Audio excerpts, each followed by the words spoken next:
müayinələridir. Mütləq şəkildə şəkərli diabet xəstələri ildə 2 dəfə ayaq müayinələrdən keçməlidir. Bundan əlavə biz kamertonla neyropatiyanı yoxlayırıq. Neyropatiya ayağın üst hissəsi, orta hissəsi və corab səviyyəsində yoxlanılır. İllərlə gedən şəkər sinirləri nə qədər yeyib onu bizə göstərir. Nəsə hiss edirsiniz? Hiss eləmirsiniz? Biraz hiss edirəm. Nə hiss edirsiniz? Toxunuşumuz orası.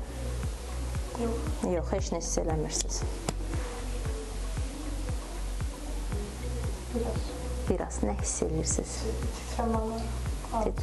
Azca titrəmə hiss edirsiniz, hə? Yox.